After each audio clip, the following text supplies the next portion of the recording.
It's the Justin Palmer Show. Here we go. Woo! Woo! Mr. Perryman, it's great to see you. Good to see you, Mr. Palmer. Thanks for taking the time today. I appreciate it. I know you're on the hustle right now. Yeah. We're campaigning, doing the whole thing. It's going pretty well. That's great. What I wanted to ask you kind of right off the bat, why are you doing what you're doing? I ask myself that every day.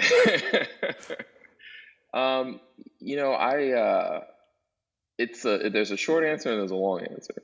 The short answer is in the pandemic and in the wake of the George Floyd murder, I just felt like I needed to do something. I was frustrated. I came back from vacation when the pandemic started, and I just found myself sitting here and saying, like, how did we get here? Like, how does this happen? So it started there, and then once with what happened when George Floyd happened, I am the president of the Fairfax County NAACP, which is kind of the largest one here in Virginia. So I started talking to our legislators and talking to our state senators, and there was no sense of urgency. It was just sort of like, these things happen. There really wasn't any sort of outrage that I felt. And we had our own incident a couple of days after George Floyd happened right here in Fairfax County. And so seeing that, hearing what was going on, all of that impacted me in some way. And I started to say, like, I could do something more here.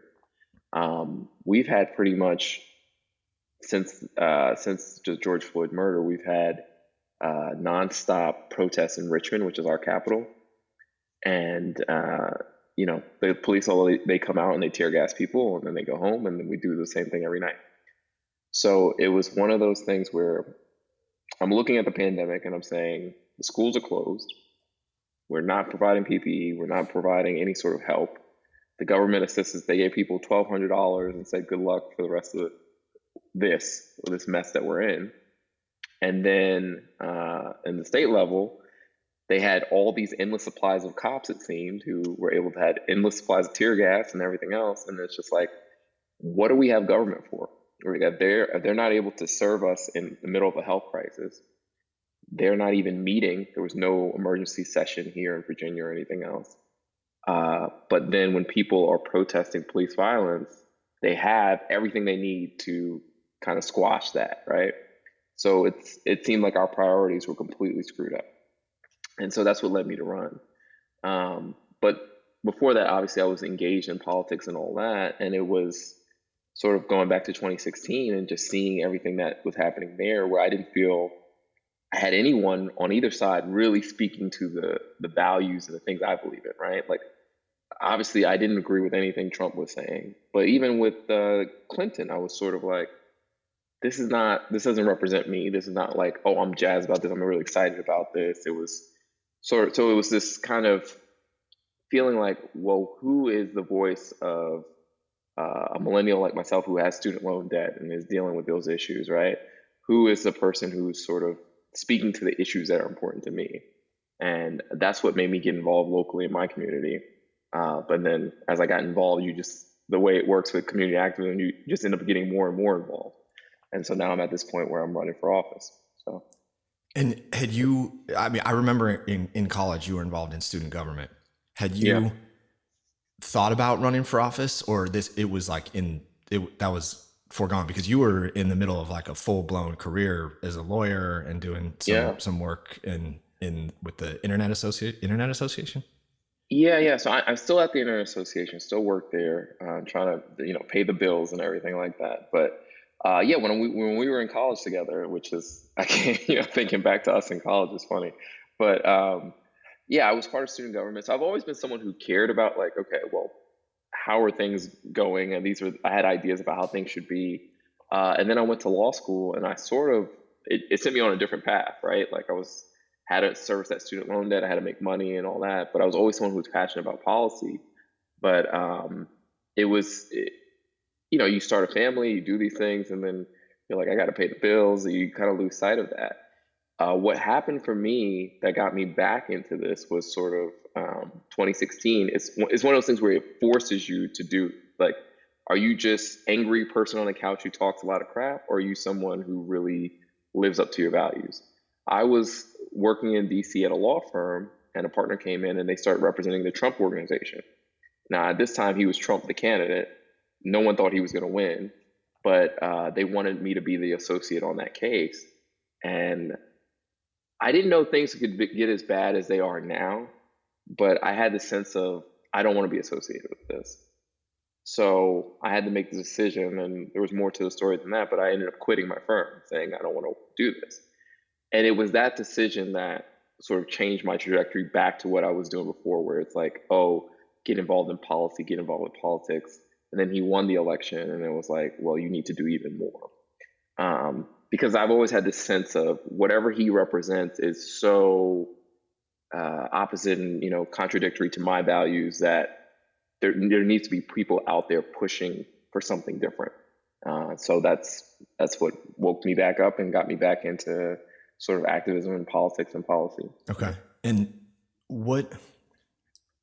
everyone, there's a range of like how deep everyone cares about politics. I think it must be at its low point right now. Yeah. I mean, there's important social movements, but it feels like there hasn't, even for myself, I can only speak for myself.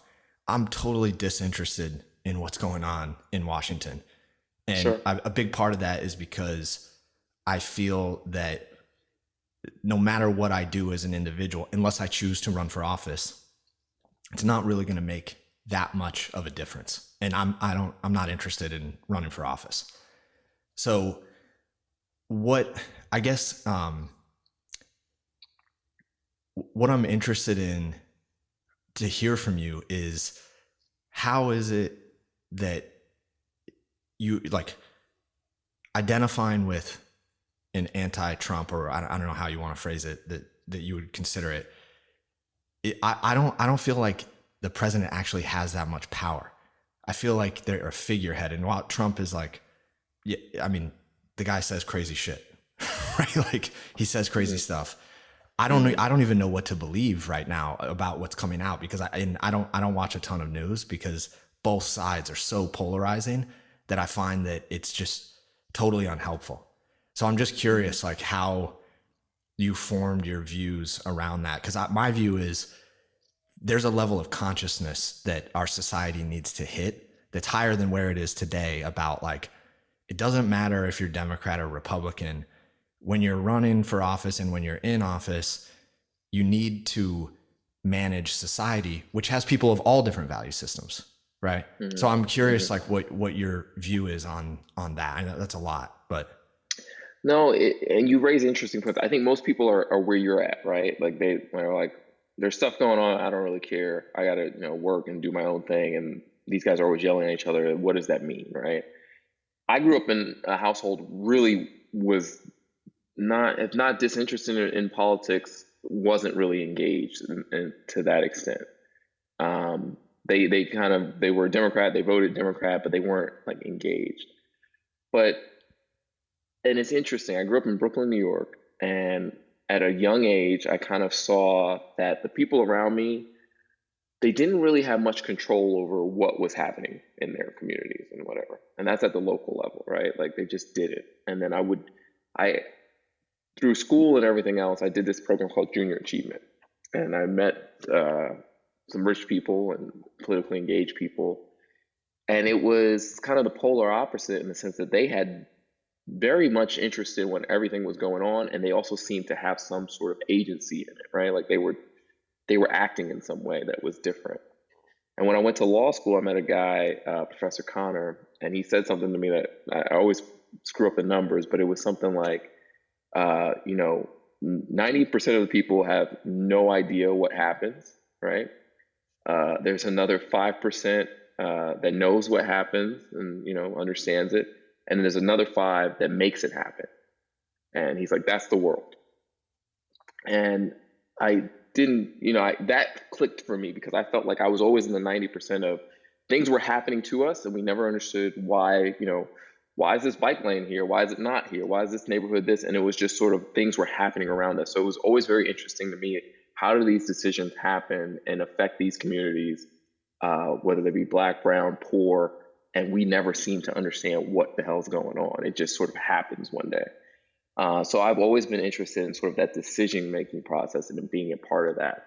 Now, what you're saying about Trump and like the president, I think for most Americans, the president, like the day-to-day, they probably don't have much decision-making power over you. But if it depends on who you are, right? Like if you are an immigrant, for instance, I work in an internet association.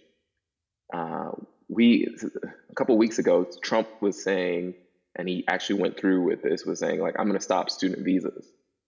So there were all these students at these different colleges which were like, wait, do I have to go back home? Right? And then there were people who were in flight who got stuck places, and it was chaos. So the president makes these decisions that do affect certain classes of people. And sometimes it affects people in ways that they don't even fully realize just yet. So I point to the pandemic. President Trump was first briefed about this thing in December. I didn't know anything about the coronavirus in December, you know what I mean? And in January and February, there were all these sort of inactions. There was stuff that he was hearing stuff and he didn't do anything. And now we get to March where now we're on lockdown and everything else. So it's one of those things where, and then now, where the states should be working on a federal response to this, where no one state should be in a lockdown while another isn't, and the kind of coordination issues we're seeing. That's how the president can affect you day to day. Mm-hmm. And if it's happening the right way, you shouldn't feel it. It should be completely seamless, right? Like you just get on the road, a highway is there, you go and you go where you're going and whatever. But when it doesn't, when there's someone who it's not working, then we get into the situation where we're in, where it's like, stay in your homes. Maybe you wear a mask, maybe you don't. What state are you in? So we kind of have this kind of chaotic situation because we have this person who I don't think knows what they're doing. But then more so, if you are a person who is being targeted, the president can have a really big impact on you. So I work a lot with the LGBT community, and trans rights were kind of just starting to get more of them under the Obama years, and now under the president, you're seeing some of the rollback of that. So it just depends on who you are and what's important to you and everything else. But I agree with you. In the most part, the president shouldn't have that much impact on your day to day. But when he isn't doing his job, we see situations like this where it's sort of like, well, it's up to everyone else to figure it out. The governor, your superintendent for your schools, everything else, because there's no federal government making these decision making. You could look at SARS, you could look at all these different things that never reached the United States because we had people who sort of prevented it from happening. So it's one of those things where even if you don't care about politics, the saying is politics cares about you. And there are people who are making decisions that are going to impact you in ways you don't even think about sometimes. For sure. It feels like this whole scenario of the pandemic has totally exposed the weak points in America's own system and infrastructure, right? And that goes, I actually look at it as, I don't point the blame at any one person. And I generally try not to blame people because it's like, I feel like that's just wasted energy. And I totally respect what you're doing. Is like, you're going to go do something about it, right? Like you're putting thoughts into action, into motion, which is an agent for change. I see a general leadership like void all throughout the American system. That's public schools, that's cities, that's counties, that's police. I don't know that there's like a seamless way to respond to a global pandemic, right? And I don't know what's actually true and what information was flowing around whenever it was flowing around. And like I know the game of telephone is real, and I'm curious what your view is on like at the state level, like you're running for state office, right? Lieutenant governor. Yep. Yeah, that's right. And how are you going to try to fill that void in your state? I mean, that's one level of action. I personally feel that exists in every state right now. And our system was designed that way to not give the federal government too much power. But now we're relying on the federal government because we have a pandemic and it's causing major damage across every state. Yeah. I mean, this gets into like the philosophical questions of what is it supposed to do, right? Like what is it really supposed to do? And it's supposed to handle these issues that we can't handle individually, right? Like if you as a person, you can throw out your garbage and take care of that, but if your neighbor isn't, so that you have government that sort of says, look, this is what we all have to do collectively. It's collective action. But I agree with you. Like sometimes I get into fights with people who they get into this, they identify as conservative, or they identify as whatever they do. And they're like, well, because you're talking about this person or about the president, then what about your governor, the Democrat in Virginia? I was like, I don't like him either. I feel like, we've been failed at all these levels. It's not mutually exclusive. It's not Democrat or Republican necessarily. It's that everyone has sort of kicked the can, and the pandemic's obviously the front of mind, but it's a perfect example of this, right? What happened at the federal government happened. Our governor then said, well, I'll let every school district decide, and every superintendent has to make their own decision. So it becomes this thing where no one wants to lead because that's hard and you get blamed for stuff. So then you push it down to the next level. And I think we've seen that like time and time again. But then no one wants to be an honest broker. And I think there have been some examples. Like I felt like Cuomo did a good job of this, right? Saying, there's a lot of things we don't know about this situation. There's some things we do, and here's what we're going to do. And if this doesn't work, we'll change course. And so what I'm hoping to do if I were to run is I want to be an honest broker. I want to be someone that says, look, this is a situation. This is what we know, and this is what we don't know. Here's how it can turn out, and this is the decision we should make. Now, by the time if I'm lucky enough to get elected, we may be in a very different world. But it's really one of two worlds. There's a world with a vaccine and there's a world without a vaccine. I hope we have a vaccine by then, because I can't imagine going through this situation for much longer. But either way, what this is exposed is that party loyalties, like, oh, this person's a Democrat, so I have to agree with everything they're saying. That's the problem. Like, we need someone who says, look, this is not working for us. Same thing on the Republican Party. And then you and I agree with you, we have this sort of needless bickering. We have the Twitter fights where people are like, oh, I really dunked on them then. Yeah, we're still all wearing masks and sanitizing our groceries. So We're not in any better place because you dunked on the person, right?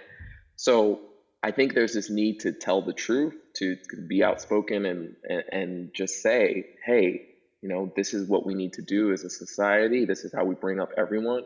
But I wish people were more involved in the political process, because I think that everyday person, if you pick 10 people off the street, they would probably have a better sense of how to handle what's going on than our current leadership, because they don't have the political considerations. They're not thinking about, oh, well, they didn't vote for my bill, so I'm not going to do this or whatever. They would think of the problem at hand.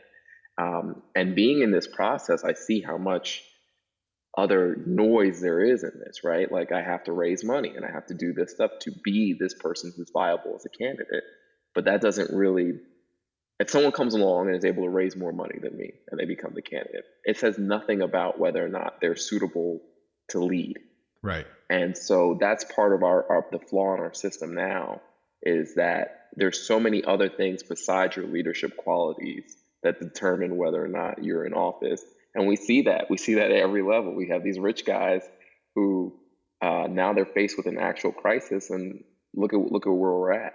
So I hear you. I hear what you're saying, and I think it's completely valid, because we're in a mess. Yeah. And how do you get people more engaged? Especially like at the local level is where it matters. I think if people are engaged at the local level, you will inherently become engaged at the federal level, because the federal, you'll understand how the federal impacts your local stuff. Right. Yeah. I mean, that's tricky. So like I said, I run one of the largest nonprofits in Virginia. It's a completely unpaid job. It's volunteer, and it's all about who's passionate about being in the NAACP. It's a legacy organization, so we have some names or whatever. But when I took over as president a year ago, we had 200 paid members. Now we have 1,200. The way that we got people involved was through coalition building. Like if you have an issue, I look at it like this: if you have an issue as an LGBTQ individual or as a Hispanic individual, I'm going to be there for you, and you come and be there for me and my issues, and we'll work together. And I also work with labor unions. Economic justice and racial justice are tied together, right? Like they try to separate us based on race, but really we are fighting a struggle, and it's getting people to see that like we're all in this together. But to get people more engaged in this stuff is helping them to understand it's two things, I think. Helping them understand how it impacts them, what's in it for them. And then two is demystifying the process. Because I think a lot of times people are like, I don't know who controls this and what to do and like that sort of thing. And politicians, they take advantage of that because they're like, by the time they figure this out, they're going to be tired of it and moved on to the next thing. And I hate to be cynical, but I've seen that happen as an activist where they're like, I can wait this out and people will forget about it. But what we're seeing now in the pandemic, which is a really interesting dynamic, there are no distractions. You know, like you're stuck at your house, you have nothing else going on, and people are, you know, I think the George Floyd thing, seeing a police officer, we've seen plenty of video over the years. I think the difference here was the American public had nothing else to see but this. They were seeing someone, you know, just completely unjustifiably have their knee, you know, a knee jammed into their neck for 9 minutes. Yeah. And so it's, if you're at home and there's nothing else for you to do but see that and just let that marinate and say, like, what is the difference? What does this mean if I, as a human being, see something like this and do nothing? What does it say about me? I think that that is what has spurred a lot of people to activate and do stuff in their community. And what I did locally, we had a car rally here, and I said to people, I said, if you come to this car rally and you go home and, you know, you say, oh man, I did a protest, you would have done nothing. You would have failed both us and the generations to come. You have to stay engaged in this fight. And people really thought that resonated because they were like, yeah, you're right. Like I've obviously been asleep to some of the things that have been going on around me. And you just got to tell them this is the way to get engaged. Join an organization that's constantly doing the work. And you don't have to be in it with us the whole time. You just got to know, hey, this is going on and I'm aware of it. Because there are people who are already doing the work that you can just say, hey, tell me when you need me and I'll come. Sure. Yeah. Or donate money. Or, you know, there's many ways you can help. Yeah. What, speaking of keeping people engaged. So how do you do that when at some point our country is going to return to some level of normalcy? Maybe. Right. And how do you do that when people go back to the thing which has been driving their lives, which is work, right? I think we're at this point where I agree with you. Now is a really critical time. And how are you going to keep people's awareness on some of these important issues as they go back to normal life and they have things to focus on? You know, that is a question that I've been thinking about because at some point we do return back to normal, right? And what does that look like? But then at the same time, I also second guess that and I say, it's one of those things when you see something, you can't unsee it, right? We have seen, even it doesn't have to be big things. Like if you are at a job that wasn't remote before and you have been working full time remotely, they're going to have a really tough time to tell you, oh, you have to come in the office now and be shackled to your desk 9 to 5. Because you're like, hey, dude, I was just doing that without the commute, saving a bunch of gas money. Why do I need to do this, right? Like that's going to be a real challenge for people who are trying to get their people to come back in the office because they're like, I don't need to, right? I think it's the same thing too with some of the things we're seeing nationally and everything else is like, if you've been awoken to, oh, there's police brutality, and you went to a protest and you saw more police brutality, I don't think you go back to your 9 to 5 and just kind of forget about that. I think something has fundamentally, this is my sense of it, something has fundamentally changed with our country and a lot of people. We're seeing protests. We saw protests in all 50 states. In Montana, where the black population is like 0.4%, they're protesting for Black Lives Matter. So something has changed where we're like, this isn't normal or this isn't acceptable. Even if they get a vaccine, I think there are going to be people. It may not be everyone. You're never going to get everyone, but there's going to be a mass of people who were never engaged before, who are now in this and will remain in it, I think. Okay.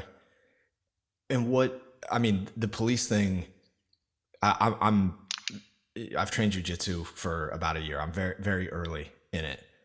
But I've trained it enough to watch these videos and really feel the unnecessary use of force in the majority of these videos.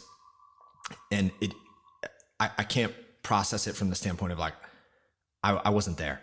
I don't know what else in that situation was being experienced, but a lot of what I'm seeing on video, it could easily be handled through proper jujitsu training, right? Jujitsu is a submission sport.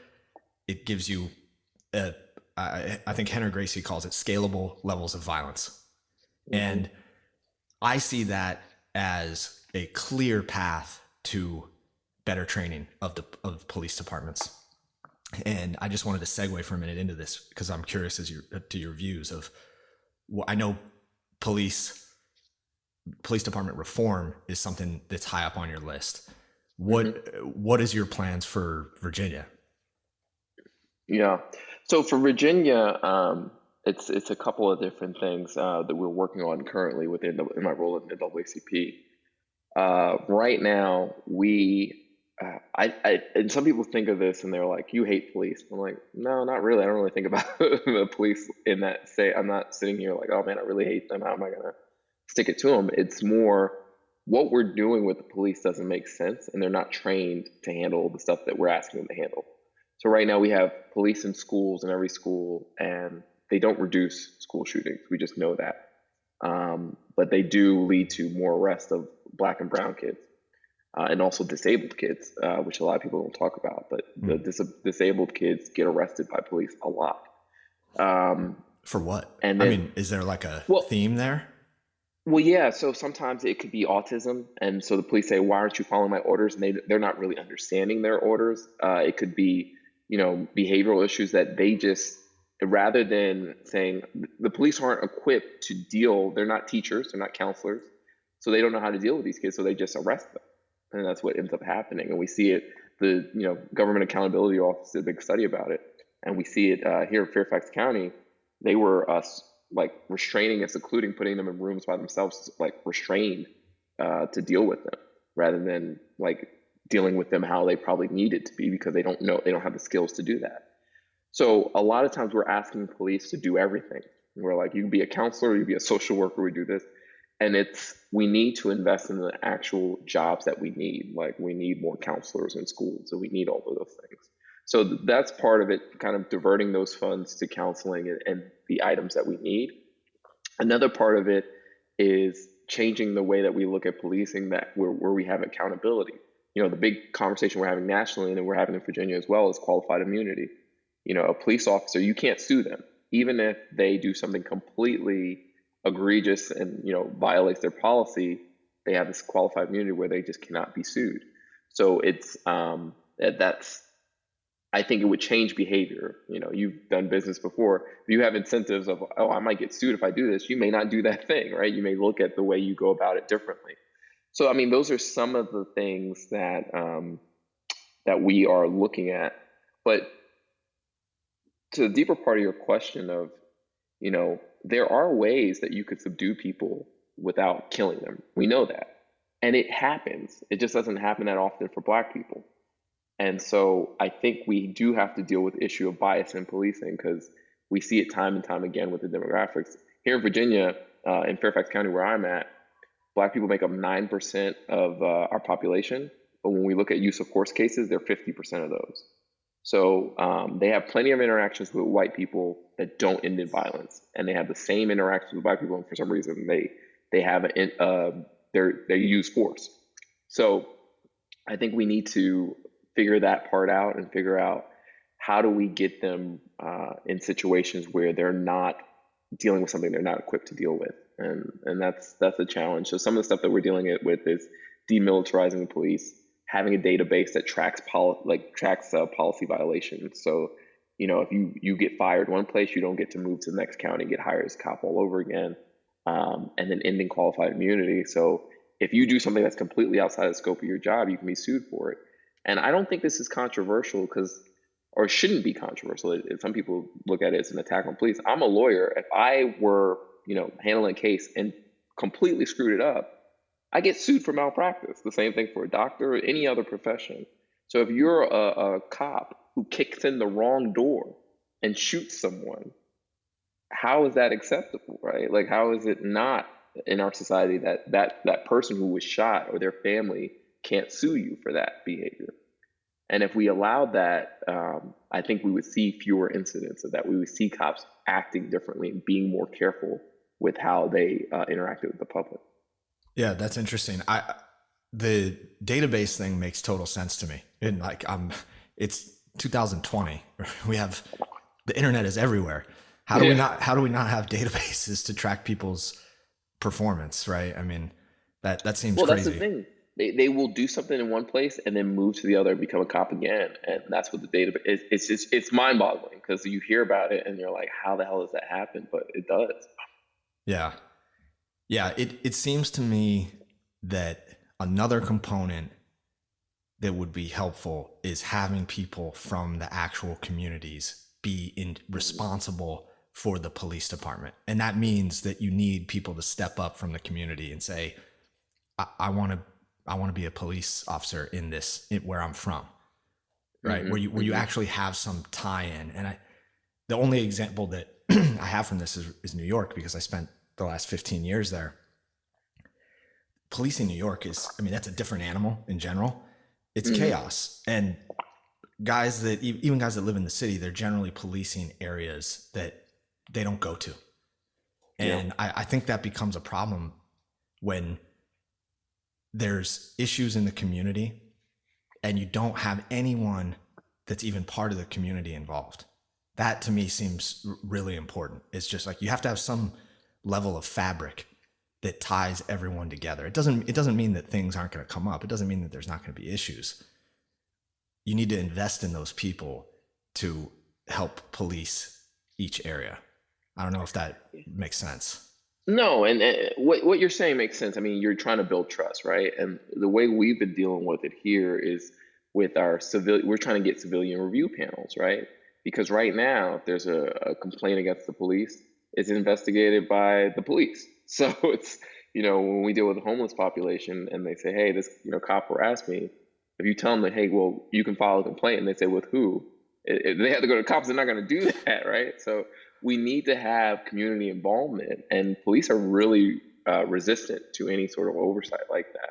So, any sort of government, we need to have accountability. It's just whether you're a cop, whether you're, the clerk down at the county's courthouse, whatever, you need oversight. So, I think when you frame it in those terms, people understand it. But we get into these stupid partisan divides of back the blue, it's like they're government workers like anyone else. And if there's an issue there, we need to address it. It's not about being anti-police. It's about being anti-violence, being anti-corruption, being anti, doing a terrible job, So we want people who are doing the job properly. And everyone wants to feel safe. We often talk about policing, but really the real issue we're dealing with is public safety. And sometimes that's police, sometimes that's counselors. If you have a mental health issue, it just really depends. And we need to broaden how we think about public safety and what makes people safe. Yeah, no, that makes a lot of sense. I mean, I'm a big fan of teaching kids detailed self-defense in public schools, whether that's I mean, you could pick whatever sport or self-defense system you want or some combination. I'm a believer in Gracie Jiu-Jitsu first and foremost, because I think it's an effective tool system. And I've watched my son's actually been training longer than I have. I've watched my son develop a very base set of skills and confidence in close combat scenarios, right? And he's the sweetest human being, right? He doesn't want to hurt anybody, but he has a level of confidence in a physical altercation that I've never witnessed that, because I wasn't around martial arts when I was a kid. And so I think there's even more innovative things that can be done, starting with people, right? Of like, how can we diffuse this situation? Well, I think, jujitsu, martial arts makes people, it's weird. I talk about it sometimes. I love watching MMA and all that stuff. But it's like those people usually aren't the bullies, because they have this sort of confidence about them. They're not looking for a problem. You're not insecure. You're not trying to like exert yourself on someone because oh, I can handle myself. And so there is a discipline to that that's admirable. And I think we should teach more kids that. Yeah. Yeah. I wanted to go back. I like what you said. And I think you're right. I've witnessed it. I had the fortunate opportunity to train at Renzo Gracie Academy in New York City. Oh, wow. Shout out to Renzo Gracie, because that place is filled with savages. Yeah. And it's some of the nicest people I've ever met in my entire life. And I was in there with cops, construction workers, professional fighters. I mean, the Gracies are teaching the classes, right? And in a year of intense training there, the community was what stood out the most. It's actually what I'm missing most about New York life right now. And I wanted to go back to something that you said earlier about transparency, because I think this all ties in to a system of transparency. That's what you were talking about when it comes to the police. It's like, we need a transparent way to track performance. We need a transparent way to track issues in the community. It sounds easy because we have access to the internet. Something tells me it's way more complicated than that. And then you layer in the component of keeping people engaged when they just want to pick up their phone and like something and flip through 50 photos and then spend an hour on their phone. So how do you envision transparency in the future of governing cities, communities? Yeah, I think, well, just to back up a step. So when you talk about tracking performance for police, it also is, well, what's a good performance, right? If you make the performance all about arrest, then the guy's just going to go out and arrest everybody he sees, right? Because that's what his incentive is. So you always have to make the incentive of what is best for the community, right? So how do I incentivize that? Maybe it's, well, how many complaints do you get from civilians? Like, the fewer you get, that's the higher you are. I don't think you want to make it arrest and ticketing, because it's just going to make them a nuisance to people. Like, oh, I'm just going to get everybody I can. And that's not really what we're looking to do. It should be some tie to keeping crime low, not having a lot of complaints. That should be what policing is about. It shouldn't be about, I'm going to try to arrest everyone under the sun. But as far as transparency in government, I mean, going to what you were saying, we are in, a technological age where we're all working virtually. We are on different sides of the country, able to talk to each other seamlessly, right? So we can track. This doesn't require citizens to be involved every day. They shouldn't be on their, phone, like, no one would want to check it, whatever. But it should be able to say, if there is an incident with a cop, that I can look up his record. Like, if I feel like I was stopped by a cop and I can look up his record, or I was treated unfairly, I can look up his record. And if we see patterns, we're able to address them. So I think it's not only between departments, but everyday citizens should have that accountability, or that ability to say, I'm going to look and see, like, is this right? Or is this on the up and up, and see that. And I think it should be a publicly available database. And you could have a 50-state one, but you should be able to go in and say, okay, I'm in Virginia. Here's this. Here's the officer stop me. What's his record like? And I don't see what's the issue with that. Right now, like, I made the comparison to the bar. I'm licensed in Texas. You can look up Sean Perryman under the Texas bar and see if I have any complaints against me. So it would be a very similar thing, and I don't see why we wouldn't do that, especially for something as serious as, we're giving this guy a gun saying you have the authority of law to, shoot someone, arrest someone, everything else. Why wouldn't we have that kind of accountability there? Yeah. I mean, that makes, I never really thought about it in the context of the standard that lawyers are held to, which is very high, extremely high. And there's probably a lot more lawyers in this country than there are police officers. So I would think implementing that is, all of this stuff is going to be a major undertaking at the onset, because you're talking about big changes in philosophy of how we govern. Right. If that makes sense. Well, you know the origins of policing, right? In the South? I actually don't. I don't. The police in most southern states started out as the slave patrol. They were the people who picked up slaves and everything else. And then in Jim Crow, that just morphed into the modern day police. So I tell people that because there's a guy named Brian Stevenson. They had that movie Just Mercy about him. It was on HBO and movie theaters and everything else. But he said something so profound to me. He was saying, he was talking about the death penalty, and he was saying, if in modern day Germany, they had this kind of disproportionate use of the death penalty on Jewish people, we'd be like, what the hell? The Germans are still killing Jewish people. In modern day America, we have this history of slavery, of lynchings and everything else. If we look at the death penalty, it's mostly black people. If we look at the number of arrests, black people. If we look at, so you have these systems that were originated in discrimination and, have this long checkered history of, arresting black people for questionable things. And it's still happening today. And then we're saying, well, maybe that's just a coincidence or whatever. I think we have to look at, we have these systems that were based in racism, and they are still leading up to racist outcomes. So we have to examine, like, is this a remnants of that origin? Is this the system not being broken but operating as it intended to be? And we see it with cannabis. We see it with various different drugs. The way that crack and cocaine were treated in New York City. Crack was considered a black drug, and you got a much harsher penalty than you did for cocaine. And so we see these sort of racist origins for these laws and policies, and even the way that police execute discretion, and they still exist. And we I think are reluctant to tackle, well, what is the basis of that? Why is this still happening in this same way? Yeah, that definitely makes a lot of sense. I think for some reason, people are just so resistant to change. And that is in the age where information is available immediately. That information may or may not be accurate, but it's available. It's out there. It feels like we should be more open to some of the change. And I understand, like, the US government it's the largest philosophical tanker ship in the universe, right? In the human universe.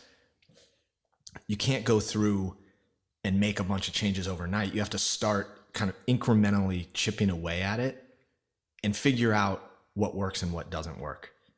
And I haven't thought about everything that you're talking about in the context that you're talking about it.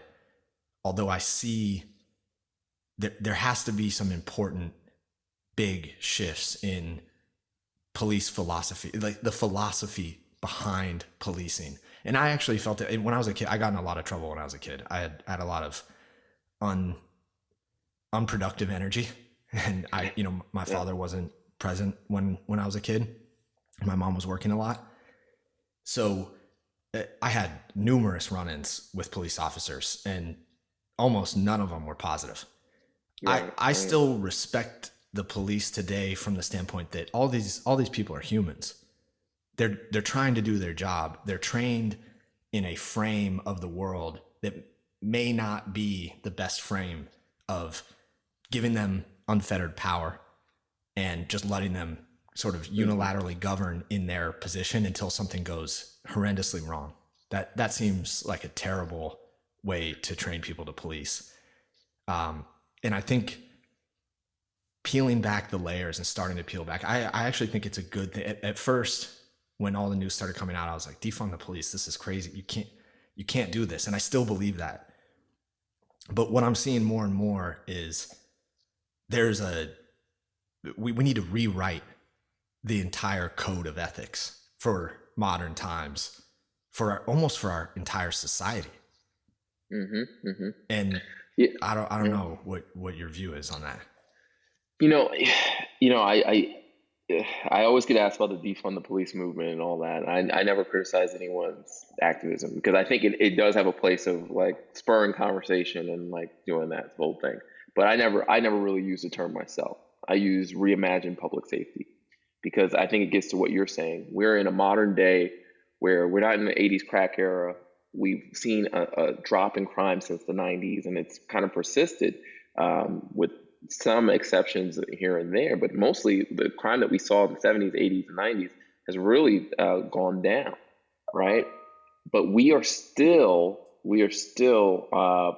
policing in the same way. We're still looking at these things like people think, this is where the defund the movement makes sense in the sense of people think, if I want to be more safe, I'm going to add more police and I'm going to keep giving them money, right? But then when you look into these, when you lift the hood and look into where these budgets are going, you got here in Fairfax, we got a $200 million police department. And in New York, it's a couple $2 billion. And then you look at they're buying helicopters and tanks and all this stuff. And then you're saying, well, wait a second, is this really serving? And then you look at the school systems that we're not funding. So when you talk about defunding, it's almost like we need to reinvest in other things. We need to divert some of these funds because what we're doing is we're building this police state where they have tear gas and tanks and all this endless stuff. And who knows if we're any safer for it at that, right, Justin? Like, they can stop a protest or riot, but how often did that happen before this was going on, right? So would we be better served if we had more teachers or we paid our teachers more or if we had more equipment in our schools? We have parts of Virginia that can't connect to the internet. That's crazy. Right? That's so, insane. you know what I'm saying? That the rural parts of Virginia that have the worst internet access you can imagine, and you're in a pandemic where everything is virtual, but you're going to keep funding the police at outrageous levels. So I do get where that comes from, but it's all about reimagining things to make it serve all of us better. How much do you think the current sort of funding structure of the police is tied to like a 9/11 type event? Not in a conspiracy theory way, but in the I in hear this you. fear. I do think a lot of it's fear. I think it's it even goes before 9/11. So I think some of it's tied to a 9/11. We're prepared for a terrorist attack, and then some of it's tied to sort of 80s, early 90s tough on crime. Oh, the crack epidemic. So we're gonna go fight gangs and stop crack and all that. By the way, I don't know if that worked, but the model was we're gonna have as much police as possible and all that. And I've talked about this. I grew up in my high school years in New York and lived in Brooklyn where we had stop and frisk, right? Something like 9 out of the 10 people they stopped and frisked didn't have anything on them, right? So you had this program where police were constantly just grabbing young black men up, for the most part, young black men up and searching them. That's not the United States that we talk about when we talk about the land of the free, right? That's not every day. Can you imagine police coming through your neighborhood and just searching you? So we allow that in certain neighborhoods. We allow these sort of things to happen, and we have this model where we think that works, but then when we look at it, only 1 in 10. Is it really worth the liberties that we traded for that? And so I got far afield, but to answer your question, I think we're basing our policing model off of worst case scenario 9/11 and sort of this outdated tough on crime, I'm going to stop all the drug dealers model from the early 90s, late 80s. Yeah, that's interesting. Your point reminds me of, I just watched The Last Narco on, I think it was on Amazon Prime. It's a 3-part series about a DEA agent named Kiki Camarena, which is Netflix's Narcos Mexico was based on him going to Mexico and Yeah. He was tortured and murdered. It was horrendous. Yeah. I think it's a 3 or 4 part series. It was fascinating because it plays into what you were talking about in the context of the CIA was funneling drug money into the United States without knowledge of the DEA. And according to this documentary, like everyone at the DEA in Mexico was on the take. Right. And Oh, wow. it was very eye opening in the context of like big government and some of these policies that exist that are like, well, the CIA is doing it to protect, they're immune from the laws of the United States because they're not a law enforcement agency. And the CIA is probably going to listen to this now that I said it. But hopefully We're not. both in trouble now. Yeah, I'm in my garage. Okay, it's nothing crazy going on here. But that was just what you were saying reminds me of that, where we have I don't think as a society we've taken a step back and thought about, did any of those policies actually work? What worked, what didn't work, right? What should be updated for 2020? And I think what you were saying about the school system, I mean, just reimagining, reinvesting in other areas makes a lot of sense. So, we imprison more people in the United States than anywhere else in the world, right? Like our solution to everything is throw you in jail. You break anything, you do anything wrong, you're going to jail. If we look at other countries, they don't arrest people at nearly the rates that we do, but the way they deal with drugs is completely different. They look at it as a public health issue. Now, when the opioid crisis was happening, that's when we saw states start to look at these things as public health issues. Like, police would carry Narcan in their cop car. The way that we did it was a lot more empathetic and kinder and gentler than people. And you can get into whether that was a race issue as well. But we think that if we lock up all the drug dealers, that will solve our problem. But there'll be a new drug dealer because it's a supply. As long as there's demand, there's going to be a supply. So what we really need to do is, I think, we need to start thinking about what are other countries doing in this regard. Not everyone needs to be treated like imprisoned and everything else. I think we need to invest in other things like getting people off of drugs or helping them as they get weaned off the drugs and everything else. But we can't just keep arresting folks. We have more people in jail than anywhere else. And so it's what we're talking about, changing the philosophy of how we see people, looking at them as human beings, right? Like you said that you got in a lot of trouble when you were younger on. If you had someone who just looked at you like, hey, this kid, maybe something's going on with this kid, I could invest in him in some other way, rather than, whatever, like punishing them in some way, that would go a lot further. And I don't know how, I don't want to sit here and pretend I have all the answers. It's just, but there needs to be some sort of paradigm shift. I know that I may not have all the answers, but I know it's wrong that we're arresting more people than any other country in the world. And I know it's wrong that, we're trying to just lock our way up out of a drug problem, that there has to be some other way. Yeah. And I think when we spoke a couple of weeks ago, the structure in Virginia was pretty shocking to me in that, number one, and this exists across the country, there's states where cannabis is legal, but there's still people doing time for cannabis related offenses, which is just mind boggling to me. That makes no sense. And then on top of that, you mentioned there was there's no parole in Virginia, right? Yeah. How does that even exist today? So our current U.S. Attorney General, Bill Barr, he comes from Virginia. And during the tough on crime 90s, that was a sexy way. Like, not only am I going to lock them up, I'm going to make sure there's no parole. And then so you end up with this system where, and it gets back to the beginning of our conversation, right? The politicians aren't about serving people; they are about getting elected. And if that's something that's viewed as, oh, it becomes a competition who can be the toughest on crime. And then that's what we saw in the 90s, where you got rid of parole, and we just never have been able to reinstate it in that way. And these kind of mandatory minimums and everything else. So I think part of that problem is that you have this kind of political class that are not basing policy on any sort of data. They're just doing it to, I'm going to get votes. I'm going to be the most outrageous. I'm going to say the most right-wing or left-wing thing. That's an issue. And then you also have a class of politicians who they don't see people as their constituents, but it's deeper than that.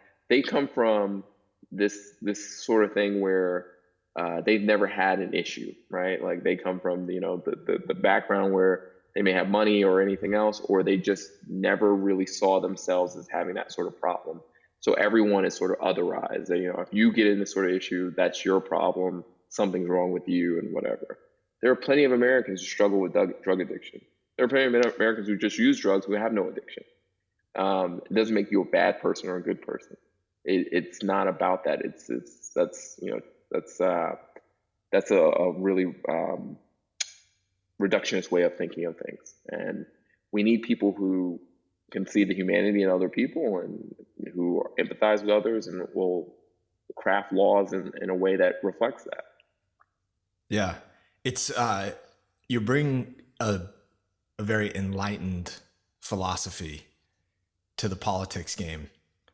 I'm curious what's going to happen throughout this political race, because I think you're going to bump up against some of the realities of the system, which are, ultimately those are just tests of your character in my view. And that exists in anything. That exists in the corporate world, as I'm sure you've experienced working in commercial law firms and litigation. What, I guess, in terms of how you decided to focus on what you're focusing on, can you share that in a philosophical term? Because everything you're saying is like, you seem to be saying, I'm going to look at what's the right thing to do, right? From a human perspective, right? There is all these issues. There's race issues, there's gender issues, there's education issues, there's financial issues, there's policing issues.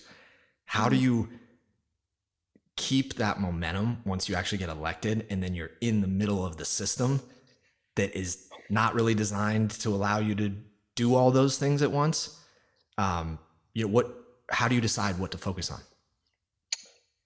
I mean, that's the tough question of how do you be pragmatic and still be successful, right? And and still live true to your values. When I entered this race, I said to myself, there's no way I can lose. And I don't mean that in the cocky way of, oh, I'm going to become the next lieutenant governor and screw everyone else. I mean that in the sense of, if it's not about me, if it's about the values and the issues that I want to push forward, and I'm able to successfully push those forward, if I'm able to change the conversation where people are having conversations that they normally would not have had in a typical political race, then I've won. And I have to keep that in mind, that it's if I'm able to do that and help get some, incremental way forward for the issues I care about, then that has to be a win for me. But at the moment that I succumb to, oh, well, I just need to be an elected official for the rest of my life, and I'm going to say and do anything to do that, then I would have lost in some way, right? So I have to be willing to be in this race and stand for values that may be unpopular, that, at some point, there may be some time in my career where someone says, you know what, I'm going to fund your candidate because you did X. And if X is the right thing, then I have to stick by it. And that means losing a seat, or if that means losing this race, then I have to accept that. But I'll know that I at least put those values forward. So I think that's in my mind, I've had to come to grips with. I cannot get so caught up in winning at any cost, because winning at any cost just means I've won this seat, but it does not mean that the issues that I care about necessarily are being served or I'm doing those. Yeah, that's, I admire that. I think it's a tall order. I think it can be done for sure. I think it needs to be done. And I think it will test your resolve in a number of ways, right? It's which I'm sure you're probably experiencing every day. I mean, what has it been like to literally start from scratch? I mean, you don't have a political background. You're running for lieutenant governor, which is a very high seat in the state, although probably not as glamorous as what most people think. And you're willing to do that. And so I'm curious as to what does your infrastructure look like? How do you even get set up to do something like this? Sure. So, actually, the current lieutenant governor who is going to be leaving that seat, he was never elected before, and there's been a history of that. So this seat, I'm not doing something unprecedented. I think it can be done, and I think I have a good chance of doing it. But as far as what the infrastructure looks like, it's a really interesting thing. I talked to other politicians, and the way they kind of talk about it is that there's the donor primary, the money primary, and then there's the primary for votes, right? And the way it looks now is getting my name out there, saying, "Hey, I'm thinking about this. I want you to consider me." It's not really hiring a lot of staff because you don't have the money to do that yet, right? So it's getting volunteers, and then it's calling people and asking for money. Honestly, Justin, it's like we build in 20 to 30 hours of call time a week where I just get on the phones and I call people I know and I call people I don't know, and I say either I'm having conversations about them with what are the policies that are important to them, or I'm just asking them for money. Because at this point, the money is how you get your voice out there, to get your message out there. So the message is important, but if no one hears it, you're just a guy screaming in the woods, right? So that's how I do it. So a lot of my time during this period is just calling for money. And it goes back to what we said, does that really serve? Does that show that I can lead? I think the stuff I've done before shows I can lead, but this is the process I have to go through to make this happen. And it's humbling in a lot of ways. I'm a grown man. I don't want to call people and ask for money, but and I've never had to do that before. But I have to put my ego, my pride aside and say, I care about this issue, and I care about the outcome of this, and I think I can do so much to help people. So I have to keep that in mind as I go through that. And then even on a day-to-day basis, I think about the volunteers that I have, and they're helping me out tremendously. They're putting all these hours of work in because they believe in that too. And I want to be able to pay them. I want to say, hey, here's some money for your troubles. So this is sort of the thing that I'm going through on a day-to-day basis of trying to get that interest, get my name out there, and let people know I'm doing it. And it's only going to ramp up after November, after the presidential election. It's going to be crazy because the only elections in 2021 are in Virginia and New Jersey. So, but yeah, it's just raising money and doing that. And in COVID times is even more difficult because you're not able to see a person face to face and get a sense of who you are. Yeah. I mean, I can only imagine that extra layer of not being able to have a public rally, not being able to go into community events, and not being able to go knock door to door even is, I'm sure, a major challenge. It's a huge challenge. Yeah, everything is on Zoom for the most part. I'll try to do stuff if it's safe enough at some point, but I also don't want to be the guy who has a public rally and then a bunch of people get sick, right? You don't want to be that either. Right. So, yeah. Yeah. And in a lot of ways, what you're describing is basically setting up a business at the onset, right? It's the sort of cost of entry is your time to go raise the capital that you need to even start the race. Right. Yeah. It's ultimately, this is going to be a statewide operation where I'm going to have volunteers and people I hire throughout the state. I'm going to be, running ads. I'm going to be doing that. So it's very much like starting a business. You're starting it from zero. The interesting thing is you're starting a business and you're the brand. So you're both the brand and the business, and you're trying to do it. And so there's a million different things that you're thinking about as you do that. And to go back to what we talked about, remaining true to that message while also trying to make it palatable to as many people as will accept it, right? So it's a lot to consider and do, but I think it's fascinating challenge, and it's something ultimately, if I'm able to do it, I'm hoping that it translates to doing some good and moving things in the direction that I would like to see them go. Yeah. No, I can't say how much I respect what you're doing, because I think it's admirable. You're in the community, you've been involved in your community, and you're stepping it up in a really challenging time. And I think there's more people out there that can make that decision, right? If they choose to, right? Yeah. And I mean, sorry to cut you it's off, but I don't know why this came to my mind, but there was a situation with a young lady. She was arrested for something because I think she failed to appear to court, and it was something minor. And a deputy sexually assaulted her while she was being transported from jail to jail. They arrested a deputy, but then she remained in jail after being sexually assaulted. So I had to work with this other NAACP chapter in another county to get her out. And we got her out, and she was so grateful, obviously. And we tried to get her. This is at the height of when the pandemic just started. So we were trying to get her, she had gotten evicted because she was arrested and hadn't been paying her rent. And so we had to find her a place to live and all that stuff. But there are so many people like that get caught up in the system that don't have means and everything else. And to think that, I could be doing my day-to-day job, but I will never have that sort of impact on someone's life in my day-to-day job. I just won't.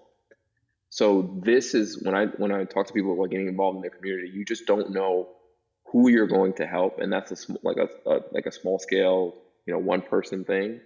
But I think as people get more and more involved in the things you do and you change these policies, the big changes you want to make, the people will never know who you are, right? If you make a change good enough, they avoided some problem that they never knew that they would have had. And so you don't do it really to get thanked or anything like that. You just do it because you're helping people out in a way that you think it's the right thing to do. Yeah. I mean, I can resonate with that a lot. And that was a big component of this podcast is you never know what message is going to resonate with someone. And we have the opportunity just through normal conversation, not pre-framed media spam, just normal conversation. You never know. And that's why I'm interested in not putting structure around it in terms of we're only going to focus on this. I think there's too much. We're only going to focus on this one thing and not enough. This is life. And this is the experience that we're all having. And this conversation may inspire someone 10 years from now to run for office or to get more involved in their community or to help someone out or, whatever it is, you just don't know. And I think that's the power that we all have as individuals today, is that you can choose that format because of the distribution that you have. You have to go build it.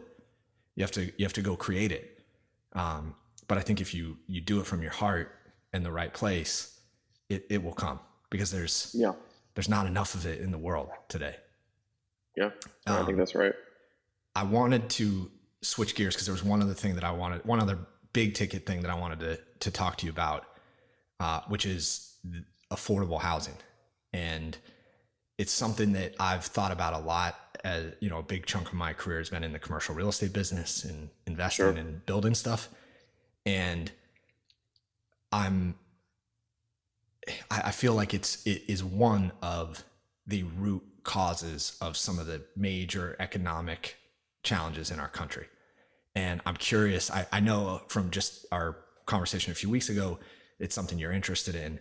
I don't know the particular situation in Virginia, but I'd be curious. I'm always interested in understanding more about it state by state, because I also think that that's a community level thing. And I would just be curious as to what your view is on the affordable housing system. Yeah. So, I mean, in where I live in Fairfax County, like I said, most populous, but Northern Virginia is really the area, right? So it's Fairfax, Arlington, Prince William. Housing costs are always going up. Amazon just moved in, which also will raise prices. We're right near DC. It's a good place to live, good school system. So the prices go up. We have this thing called a half penny fund where they put half a penny of taxes for every dollar towards affordable housing. And we're always trying to get that expanded because it's not keeping up with what we need, what the needs are. But honestly, during this time, um, we haven't even been able to focus on affordable housing because we're dealing with the eviction crisis. Now, this more so than anything else pisses me off because we asked people to stay home.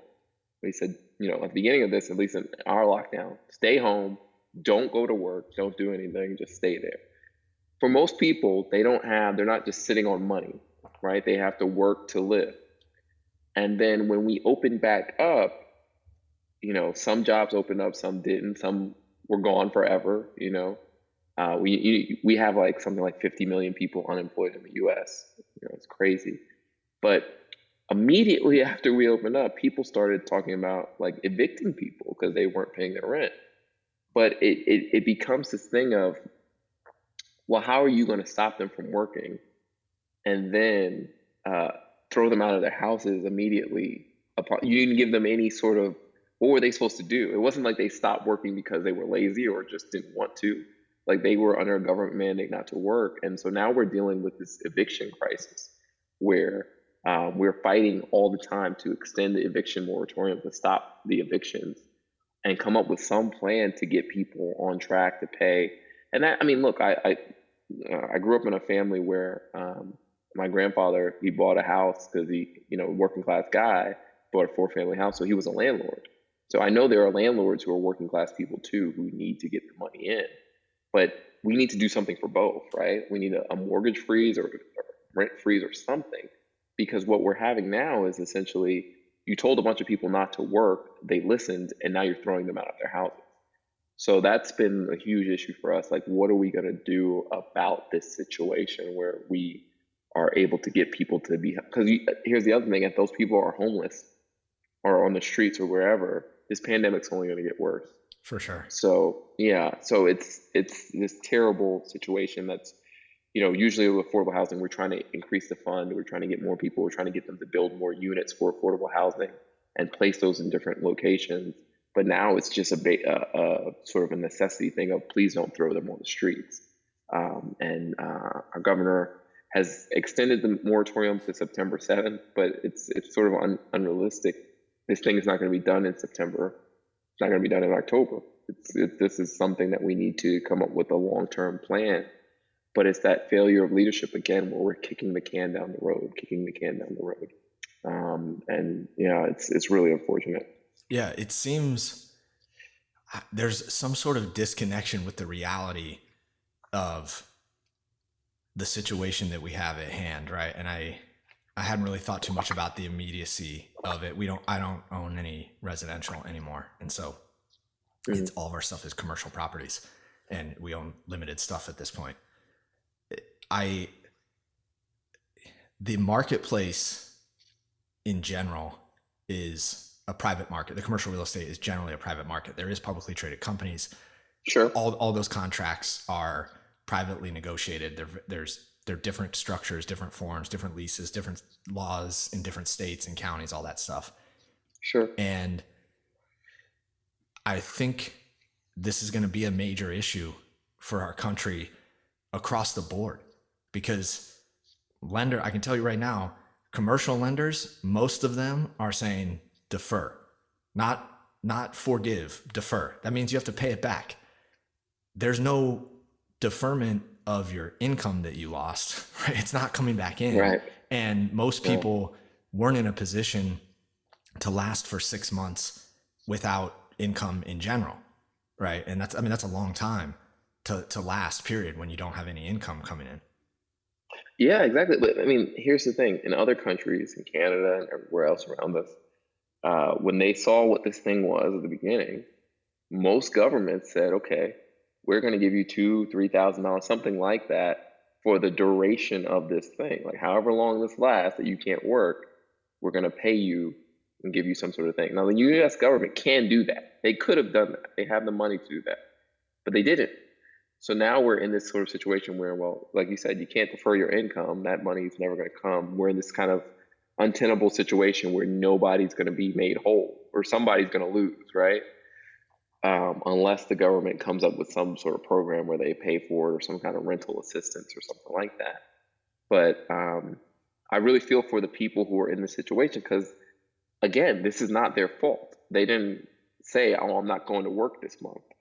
Work was shut down. So what do we do there? It's one of those things where the sort of failure of leadership at the beginning has led to these problems at the end that everyone's going to have to sort out and fix. Sure. Yeah. I'm a believer with any level of creativity, you can always come up with an infinite number of solutions. I think some sort of tax program for landlords could potentially help alleviate the problem, where if you give the landlords like a tax credit at the end of the year, that could help, something along those lines. Or real estate tax abatements, obviously that has to be dealt with in the context of a larger budget with a city or a county. But I'm hopeful that governments around the country will start to solve this and start to look around and see what other countries are doing. It's and I just want to get a sense of, I understand that you have the immediacy of that. Looking at, let's say you get elected, when you get elected, however you want to look at it, what is the view on increasing affordable housing going forward? Because I think it's one of the root cause issues, along with education, around poverty in America. And I think the concept of it in general is like, here, let's take a bunch of poor people and put them around only a bunch of other poor people and give them the bare bones minimum, because affordable housing is not nice for anybody who has not seen it. For the most part, there are some nice ones, but by and large, it's bare bones living. And I think the entire system, the way it's set up from a capital markets perspective, is that the developers can make money just by building. The incentive structure is not a traditional market structure. It's the developers make money by the time the building is finished. So normally you would look to the income in the future to earn your return as an investor. And even as an investor, I'm like, there's something wrong with this. It can't. that doesn't seem right for the cause that it's trying to help alleviate. Yeah. I think we definitely need more affordable housing, especially but here's the thing too. It's a zoning issue too. We need affordable housing in areas where good schools are, and that's where it gets tricky, because people don't want, you have a bunch of not in my backyard type people. But that's the only way, and that's the way that you're going to lift those families out of poverty. So I think that there's a need to rethink how we think about affordable housing, rethink how we think about zoning, where you have a lot of places that are only single family zoned places that you need to have multifamily, because a lot of times that is a way of kind of offsetting costs for a lot of people. So these are all options that we have to think. I think it's not only an affordable housing issue, but a zoning issue as well. And we have to think about creatively, how do we want to lift these families out? Not maybe this generation, but the next generation, or however else, because we want to have them in areas where it's just not all impoverished people just shoved together. We were both familiar with like the projects in New York, and that doesn't help the situation, because you just have poverty amongst poverty, and you're actually trying to isolate and ghettoize that whole thing, where you're like, this is where the poor people belong. And that's not how we should look at this issue. Yeah. It's maybe more than half a penny on the dollar will help as well. yeah, more than half penny fund. But I think now they're trying to get it up to 2 cents for every dollar. So I'm sure anything helps. Yeah. Well, let's end on a positive note. You've done tremendously well raising funds right out of the gate, and you're gearing up. You've got a team of volunteers. What can people do to help you? Right. If there's any other message that you want to put out, feel free, but let people know, where they can find you, what the best ways to get involved in, or even just learn more about what you're doing? Right, right. So I would say if people want to get involved, they would go to Perryman, Perryman, for Virginia.com. You can donate there. You can also sign up to volunteer there. We need both. Donations are always welcome because that's really what's going to fund this campaign. And my issues are, I look at it as the 3 E's: education, economics, and equity. We want a society where people are, have a high standard of living, feel valued and respected by their government, and are served by the government. And so if people want to get involved, go to that website, donate to our campaign. Even if you're not in Virginia, this virus, more so than anything else, has exposed why this is important, because the borders that we have on the imaginary maps and stuff, if someone's sick and they come into your state, it's going to affect you. We need good government everywhere. We also need to be looking out for each other everywhere. We're all in this situation together. And whether you have a good government or bad government or everything else, it's going to affect all of us.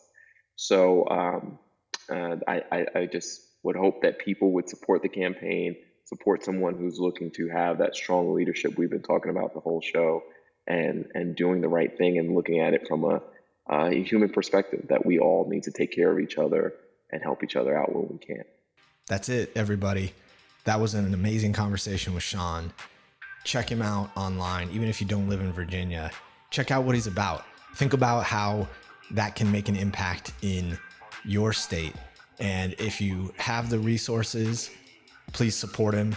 I chose to support Sean even though I don't live in Virginia, because he's a friend of mine, and I wanted to do the right thing and help him out because I believe in the future of America. Peace out.